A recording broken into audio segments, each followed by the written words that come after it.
Welcome to The Explainer. This is where we take big, complicated topics and just break them down into something you can actually use. All right, before we jump in, I want to ask you something. Just take a second and really think about it. Are you a rational person? I mean, we all like to think we are, right? That we're in control of our own decisions.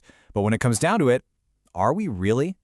You see, the biggest battle in any negotiation, it isn't actually with the person across the table. Nope, it's happening right inside our own heads. It's this constant tug-of-war between our fast gut reaction brain, that's system 1, and our slow, logical, effortful brain, system 2. And getting a handle on this internal fight, well, that's the absolute first step to mastering any deal. So, today we're going to unpack the playbook for negotiation, and we're starting with the most unpredictable, emotional, and, let's be honest, sometimes downright irrational player at the table, and that's you. I know. That might sound a little discouraging, but here's the amazing part. Because these mental mistakes are so systematic, they're actually predictable.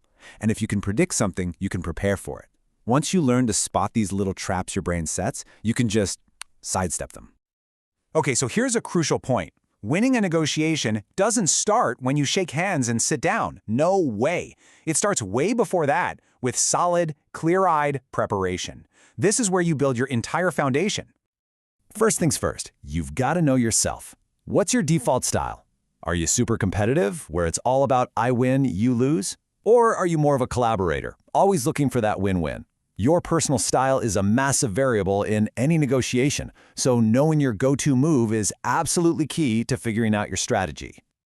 Okay, next up, you absolutely have to know your numbers. And the most important number in this whole game is your BATNA, your best alternative to a negotiated agreement. This isn't just some vague idea. This is the cold, hard reality of what you will do if you get up and walk away from the table. Honestly, your BATNA is where all your power comes from. And that BATNA, it's what helps you figure out your reservation value. Think of this as your walkaway point, your absolute no-kidding bottom line. If an offer crosses this line, you're out. You just walk away and go do your BATNA. Knowing this number with total clarity is what stops you from getting emotional and taking a deal you'll regret. And here's where it all comes together beautifully. When you have a really solid idea of your reservation value, and you can make an educated guess about theirs, you suddenly see the ZOPA, the zone of possible agreement. This is the space where a deal can actually happen. Any agreement inside this zone is a win for both of you compared to walking away. The game, then, is to land the deal as far on your side of that zone as you can. All right, now let's get to the really cool part. This is where we move beyond just haggling over a price. This is about transforming the whole thing into a creative partnership. It's what separates a good negotiator from a truly brilliant one. You know, probably the single biggest mistake that even seasoned negotiators make is something called the fixed pie bias. It's this automatic assumption that we're just fighting over one pie with a limited number of slices.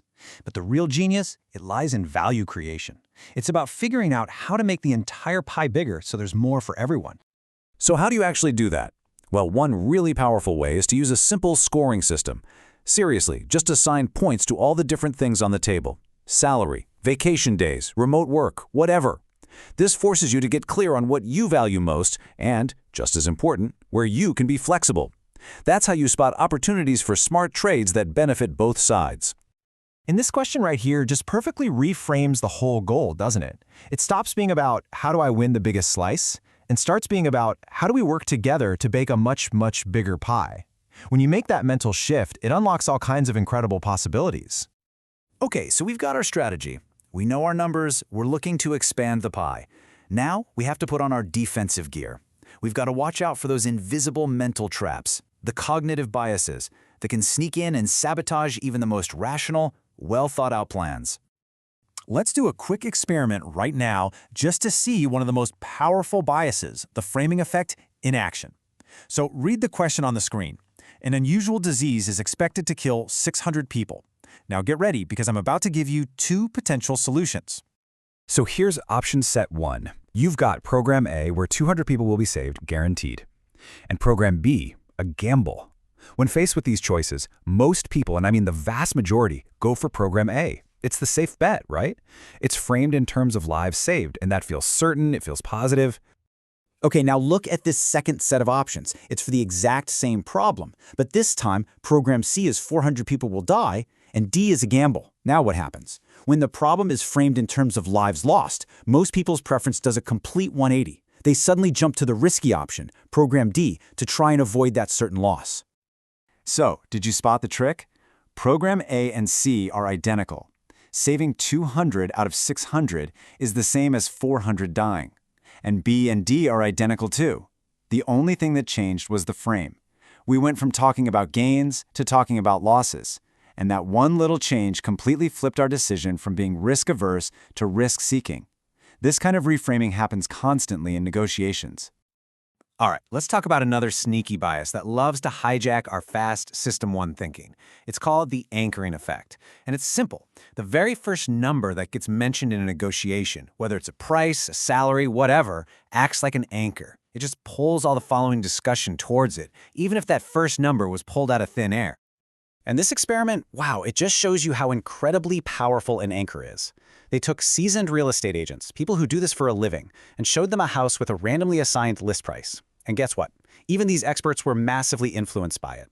Their professional valuation, what they thought the house was worth, what they were willing to pay, it all got dragged towards that initial completely arbitrary number. So just knowing these traps exist is half the battle, for sure. But how do we actively fight back? How do we build an approach to negotiation that's more rational, more effective, and a lot more aware of these biases?